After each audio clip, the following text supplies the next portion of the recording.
જય શ્રી કૃષ્ણ વિદ્યાર્થીઓ. ધોરણ 10 maths standard paper number 4 section A લખીએ. ખાલી જગ્યા અસમ્ય સંખ્યા નથી કીધું છે ભાઈ. તો ભાઈ 5નું વર્ગમૂળ નીકળે ના નીકળે? તો આ તો અસમ્ય છે. 15નું એ ના નીકળે અસમ્ય. 35નું એ ના નીકળે. આનું કેટલું થાય? 5. અલે આ તો સમ્ય છે. માટે સી આપણો જવાબ.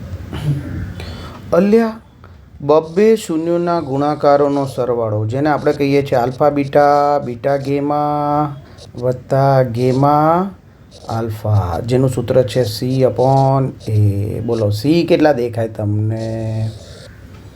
31. અને એ કેટલા? 1. એટલે 31 આપણો જવાબ. અલ્યા કયા ઉકેલ મળે હે? તો આપણે a1/8 કરીએ. a1/8, b1/b2 અને c1/c2. એટલે બધાના જવાબ જુઓ. ચારિકા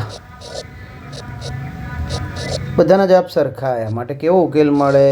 અનંત ઉકેલ. ભાઈ x બરાબર 1 એ આ સમીનું એ બીજ હોય અને આનું એ બીજું હોય, તો એ અને બીનો ગુણાકાર શોધો. હાલો એક્સની જગ્યા ખાલી કરીએ. પહેલા સમીમાં એક્સની જગ્યા ખાલી કરું. જુઓ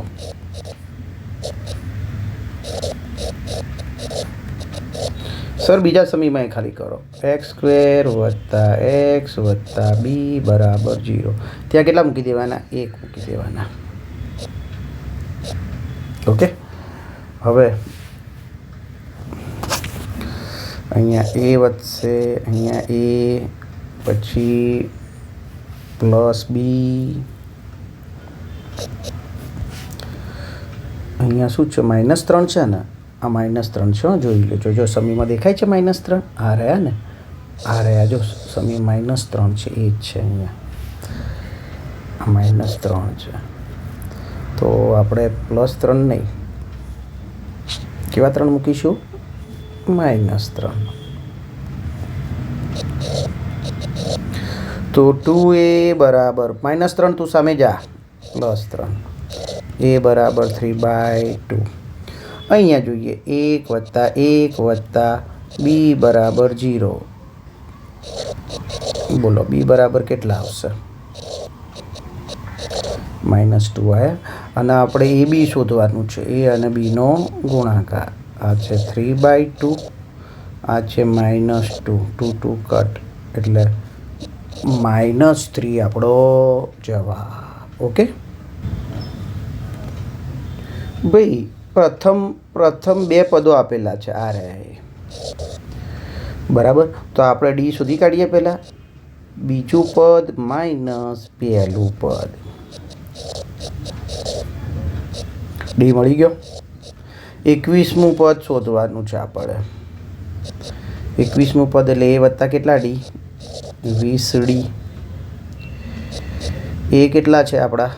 મારે હે ને આપણે રકમમાં એ કેટલા બેટા? -3. ડી હમણાં જ શોધે આપણે. કેટલા? 7. ચલો 7 14. 140માંથી 3 જાય તો 137 આપણો જવાબ. જુઓ બે ત્રિકોણો સમરૂપ છે, તો આપણે આવું લખી શકીએ. એક બા, બીજી બા, ત્રીજી બા. PQ આવું તો લખતા જ હતા, પણ જોડે જોડે એમની પરિમિતિ પણ લખાય. ઉપર ત્રિકોણ ABCની, નીચે ઓકે બાજુઓનો ગુણોત્તર હોય ને, આ બાજુઓ છે ને 3 AB BC ને AC, એ બાજુઓનો ગુણોત્તર બરાબર પરિમિતિનો પણ થાય, એમના સરવાળાનો પણ થાય. ઓકે ચલો આપણે જોઈએ આપણને શું આપેલું છે. ત્રિકોણ PQRની જો આની અંદર આપણને પરિમિતિઓ આપેલી છે બરાબર. બોલો ABCની કેટલી આપી છે? 50. PQRની કેટલી આપી છે? 40. હવે આ 3 બાજુઓ ખરી ને, 3 બાજુનો ગુણોત્તર છે, એમાંથી કોઈ એકનો આપેલો હશે. જો 1નો ગુણોત્તર AC 22 આપ્યા છે, એટલે અહીંયા જોવાનું. AC ઉપર છે ને, AC 22 કિંમત જ મૂકવાની છે. અને PR આપણે શોધવાના હશે. ઓકે, આ PR શોધવાના છે, રાઈટ. સિમ્પલ. 0 0 કટ. PRને છે ને આ બદલાવી દઈએ. બદલામાં 4 ઉપર અને 5 નીચે. ઓકે, એકદમ સિમ્પલ છે. 22 ચોક 88 upon 5 આ આપણો જવાબ. બરાબર છે. હવે આનો ભાગાકાર ના કરવો હોય તો 2 વડે ગુણવાનું, 2 વડે ભાગવાનું. એટલે અહીંયા 10 આવશે, 8 દુ 16 અને 1 17. પોઈન્ટ કાપીએ તો 17.6 જવાબ. તો યાદ રહ્યો બેટા. તો આ સૂત્ર યાદ રાખવાનું, એમાં કિંમત મૂકી અને લાવ્યા જવાબ. જુઓ, આ 3 શિરોબિંદુ આપ્યા છે ને, એ કોના આપ્યા છે? ત્રિકોણ. શિરોબિંદુ છે એવો ત્રિકોણ છે, એનું મધ્ય કેન્દ્ર આપ્યું છે આ રીતે. ભાઈ એનો મતલબ શું થાય મધ્ય કેન્દ્રનો? ત્રિકોણની 3 જીવાઓ હોય ને બેટા, એક 3 મધ્યગાઓ, એક મધ્યગા, બીજી મધ્યગા અને ત્રીજી મધ્યગા. 3 મધ્યગાઓના છેદ બિંદુને મધ્ય કેન્દ્ર G કહે છે. હવે મધ્ય કેન્દ્રના યામ લેવા હોય ને બેટા, તો આ શિરોબિંદુના યામનો સરવાળો કરી 3 વડે ભાગવાનું. જોઈ લો, બધા યામ લખી દઉં છું. 9 10 y - 6 અને x. ચાલો, મધ્ય કેન્દ્રના યામ જે આપેલા છે આપણને, કયા? 6 3. જો આ 6 અને 3 શોધવાના હોય ને તો આ રીતે શોધાય. x યામના સરવાળાનો ત્રીજો ભાગ અલ્પ વિરામ y યામના સરવાળાનો ત્રીજો ભાગ. ચલો, બધાના x યામ લઈ લઈએ. જો 7 y 9, 7 y 9. બધાના y યામ લઈ લઈએ તો કયા કયા છે? x - 6 10, x - 6 10. ચલો, x યામ જોડે x યામ સરખાવો, y યામ જોડે y યામ સરખાવો. તો શું થશે?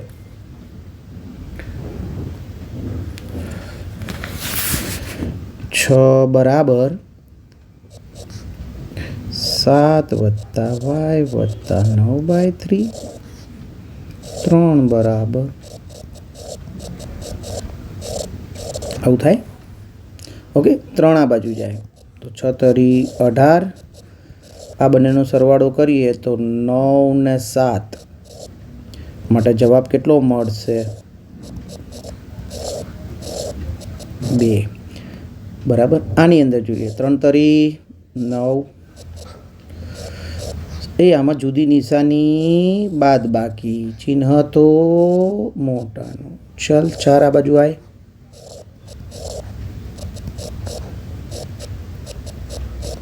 બરાબર છે. કોઈ એક યામ શોધી કાઢવાનો, પછી એની રકમમાં જોજો આપણે શું કયા યામ આવ્યા. x y, x આવ્યો 5 અને y આવ્યા 2, 5 2. તો રકમમાં જોવાનો 5 2 વાળો એક જ આન્સર હશે. જો છે ને, કોઈ એક યામ શોધો ને તો એ મળી જાય. 5 શોધો તો એ મળે અને 2 શોધો તો એ મળે. Okay, tan 60 √3 upon tan 31 upon √3. √3 ઉપર ગયા એટલે 3 થશે ઉપર, છેદમાં 1 એટલે 3 આપણો જવાબ. ઓ કેન્દ્રિત વર્તુળ, પીમાંથી દોરેલો સ્પર્શક. આ બિંદુ પીમાંથી દોરેલો સ્પર્શક. આ સ્પર્શક કયો છે? PQ. OPQ સમદ્વિભુજ. OPQ એટલે આપણે આમ દોરવો પડે. કેવો? સમદ્વિભુજ એટલે આ બે સરખી હોય. સર, આ OQ સરખી ના હોય? OQ ના, કારણ કે એ તો આપણો શું બને? કર્ણ કહેવાય કે નહીં? તો ઓ ક્યુપી કેટલાનો થાય? ઓ ક્યુપી આ ખૂણો કેટલાનો થાય? ભાઈ આ પણ 45નો થાય અને આ પણ 45નો થાય. કેમ? કારણ કે આ બે ત્રિજ્યાઓ ખરી ને, આ ત્રિજ્યા છે તો આ પણ ત્રિજ્યા જેટલો થાય. કેમ? સમજવી બાજુ છે એટલે. બે બાજુઓ સરખી તો એની સામેના ખૂણા સરખા, એટલે આ કેટલાના થાય? 45. સમજવીભૂત છે એટલે તો આપણો જવાબ આવે 45. બોલો, 12 સેમી ત્રિજ્યાવાળા એક વૃત્તાંશની પરિમિતિ આપેલી છે. કેટલી? 36. તો વૃત્તાંશનું ક્ષેત્રફળ શોધો. જો અહીંયા બાજુમાં વૃત્તાંશ દોરું છું, દેખાય વૃત્તાંશ દિવ્ય દ્રષ્ટિથી? વૃત્તાંશમાં કોણ હોય? એક આર હોય, એક આર હોય, બરાબર છે ભાઈ? તો વૃત્તાંશની પરિમિતિ આપી છે ને, વૃત્તાંશ દોરું. જો આ વૃત્તાંશમાં કોણ હોય? એલ હોય, આર હોય અને આર હોય. તો વૃત્તાંશની પરિમિતિ એટલે એક આર, બીજો આર વત્તા એલ, એ આપણને આપેલી છે. કેટલી? 36. વળી ત્રિજ્યા આપી છે 12. તો 12 દુ 24 સામે જાય, બાદ બાકી કરીએ તો 12 વધ્યા. એલ કેટલા મળ્યા? 12. વૃત્તાંશના ક્ષેત્રફળનું સૂત્ર જાણીએ છીએ, 1/2 RL. બોલો, આર કેટલા? 12 અને એલ પણ કેટલા? 12. 12 6 72 આપણો જવાબ. સિમ્પલ હતું કે નહીં? તો વૃત્તાંશની પરિમિતિનું સૂત્ર આવડવું જોઈએ, 2R + L. આ રહ્યું, આ બાજુમાં આકૃતિ છે ને, એ આવડવું જોઈએ, 2R + L. જો બે શંકુની ત્રિજ્યાઓનો ગુણોત્તર આપેલો છે, એટલે આ રીતનો આપેલો છે, R1/R2 3/5. ઓકે, આટલું આપેલું છે. અને ઊંચાઈનો ગુણોત્તર પણ આપેલો છે, અને ઊંચાઈઓ H1 અને H2 એ પણ આપેલું છે. ઘનફળનો ગુણોત્તર શોધો. તો લો ઘનફળ, એક શંકુનું ઘનફળ આવું થાય, 1/3 પાઈ R². બીજાનું પણ એ જ થાય, પણ એમાં ત્રિજ્યા અને ઊંચાઈ જુદી, એટલે પહેલાં માટે R1 1 બીજા માટે 2 રાઈટ? ઘનફળનો ગુણોત્તર આવો થાય. ચલો ઉડાડી દઈએ. 1/3 ગયા, પાઈ ગયા. એ R²H છે, તો આપણે કેટલા લઈશું? 3/5. કેટલી વાર લઈશું? 2 વાર. ત્રિજ્યાઓનો ગુણોત્તર 2 વાર, કારણ કે સ્ક્વેર છે, અને પેલો એક જ વાર. એ આ 25 નીચે 25 ગયા, આ 9 ગયા, બધું ઉડી ગયું, એટલે ઉપર પણ એક, નીચે પણ એક, એટલે 1/1 આપણો જવાબ. ચલો ભાઈ, એ બધા અવલોકનો આપ્યા છે, એનો મધ્યક આપેલો છે. તો મધ્યકનું સૂત્ર x બાર = σ(xi/n). મધ્યક કેટલો આપ્યો છે? 10. ચલો અવલોકનોનો સરવાળો, પહેલું વત્તા બીજું વત્તા ત્રીજું વત્તા ચોથું વત્તા પાંચમું છેદમાં 5. 1 2 3 4 અને 5 અવલોકનો છે, એટલે 5 મૂક્યા. ચલો 5 સામે ગયા, 50 બન્યા કે નહીં? એ આમનો સરવાળો કરીએ, 1x 2 3 4 5x. સંખ્યાઓનો સરવાળો કરીએ. ચલો 12 ને 9 21, 21 ને 6 27 ને 3 30. 30 સામે જાય, 50માંથી 30 જાય તો 20. ચલો 5 વડે ભાગી નાખીએ, 20/5 જાણો જ છો. સિમ્પલ હતો કે નહીં? 4 જવાબ આવ્યો આપણો. ચલો 35 છોકરા 25 છોકરીઓ, તો 35 વત્તા 25 કેટલા થાય ભાઈ? 60 થયા. ઠંડા ઠંડા કુલ 60. હવે શેની સંભાવના શોધવાની? છોકરીની. ભાઈ છોકરીની સંભાવના, છોકરી મળે એની સંભાવના. તો છોકરીઓ કેટલી છે ભાઈ? 25. બરાબર. ચાલો, પાયો 25 અને 12 × 5 = 60. કેટલો જવાબ આવ્યો? 5/12. તો વાત તો સાચી છે ભાઈ, ખરું છે. દ્વિઘાત બહુપદીનો આલેખ એક્સ અક્ષને ઓછામાં ઓછા 2 બિંદુમાં છેદે. ભાઈ ઓછામાં ઓછા 2 એટલે 2માં છેદે, 3માં છેદે, 4માં છેદે, 5માં છેદે. ભાઈ આવું ના હોય. વિધાન કેવું છે? ખોટું. કેમ? કારણ કે જો દ્વિઘાત બહુપદીના આલેખ જો કાં તો ન છેદે એટલે કે 0 ન મળે, 0 1 પણ મળે અને 0 2 પણ મળે. પણ આ બાજુમાં મેં લખ્યા એટલા મળે ભાઈ? ના. વિધાન કેવું છે? ખોટું. એ આપણને શું કીધું છે? વાસ્તવિક બીજ નથી. તો આપણે ડી શોધી નાખીએ. ડી બોલે તો B² - 4AC. બી કેટલા છે? 1 છે. એ કેટલા છે? 1 છે. સી છે 1/2. બેટા એ પણ કેટલા છે? 1 જ છે ને? એ પણ 1. ઓકે. 1 નો વર્ગ 1. એ અહીંયા આમ ગુણાકાર કરીએ, છેદ ઉડાડીએ તો કેવું થાય? 2 થાય. ભલે આ ડી તો -1 આવ્યો, જુદી નિશાની બાદ બાકી, ચિહ્ન તો મોટા. લેસ ધેન 0 આવ્યો, માટે વાસ્તવિક બીજ ન મળે.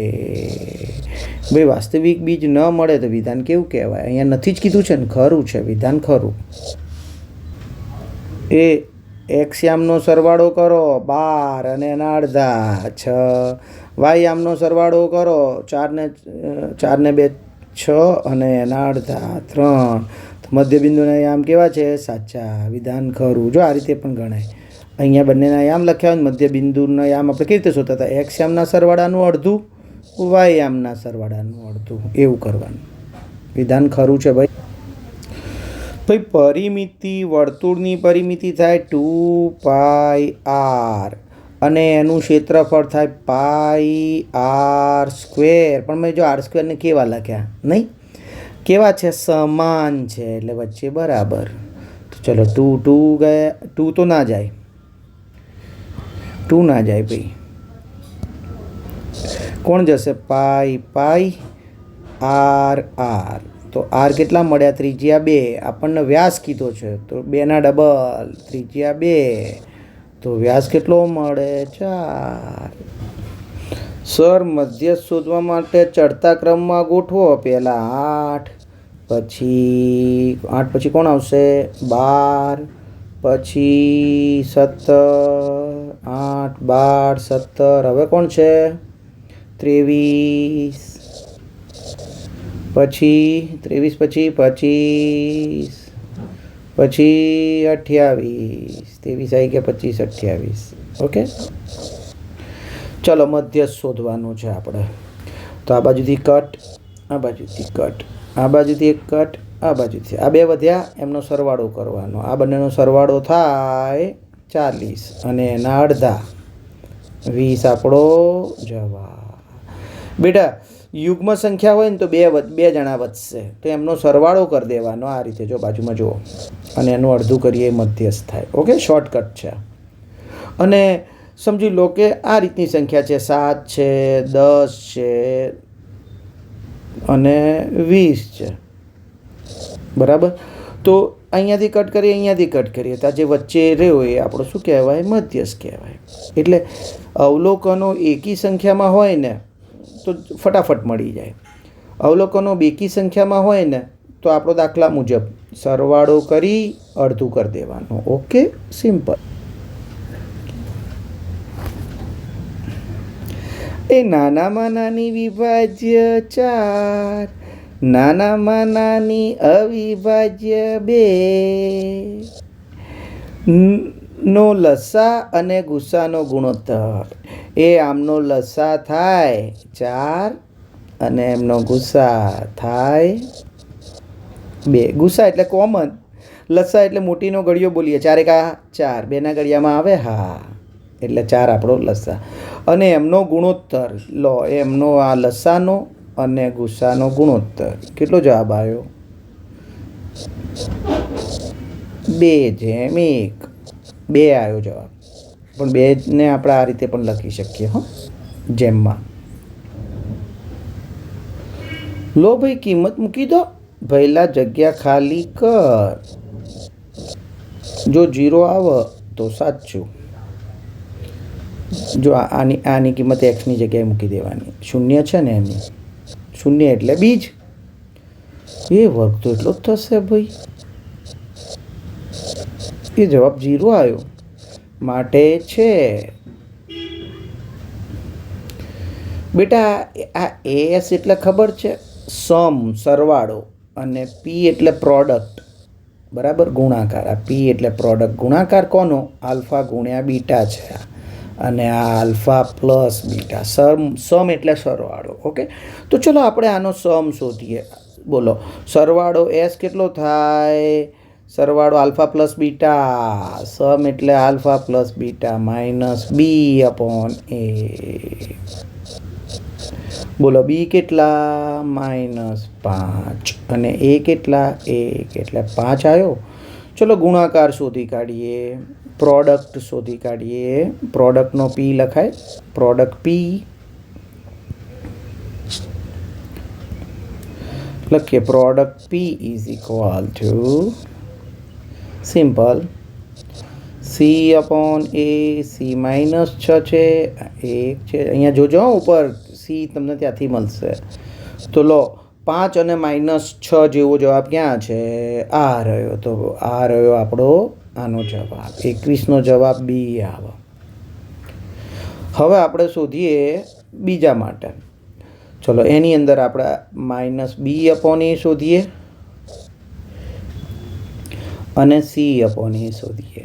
ચલો એમાં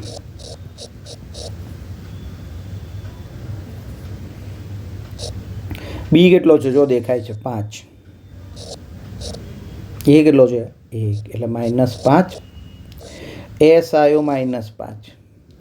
અને હવે સી છે -6 અને આ 1, બરાબર. તો એ આવ્યો -6. તો -5 અને -6 જેવો જવાબ ક્યાં છે આપણી પાસે? જોઈ લો એમાં. તો આનો જવાબ એ આવશે. સિમ્પલ છે બેટા, આમાં એકદમ સિમ્પલ. જો cos 30 જાણીએ જ છે મૂલ્ય, √3/2. આપણે tan 60 જાણીએ છીએ √3, બરાબર. તો આ એનો વ્યસ્ત છે, તેનો 1/√3 આવે. એટલે આનો જવાબ આવે 1/√3. બી જવાબ આવશે. Okay, simple. તો જય શ્રી કૃષ્ણ વિદ્યાર્થીઓ. ચેનલને સબસ્ક્રાઈબ કરજો, બીજા વિદ્યાર્થીઓને શેર કરજો, જેમને ટ્યુશન ના હોય એમને ખાસ શેર કરજો, બરાબર. અને બોર્ડમાં માર્ક્સ જશે તો સેક્શન એમાં જ જશે, તમે ધ્યાન રાખજો.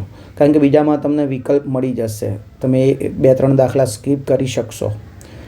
આમાં નહીં સ્કીપ થાય. એટલે બને ત્યાં સુધી સેક્શન એની બહુ પ્રેક્ટિસ કરવી. કમસે કમ 50 પેપર તો કરવા જો. ઓકે, સેક્શન એના 50 પેપર કરવા. ઓકે, તો મસ્ત 90 માર્ક્સ આવી જશે તમારે. જય શ્રી કૃષ્ણ.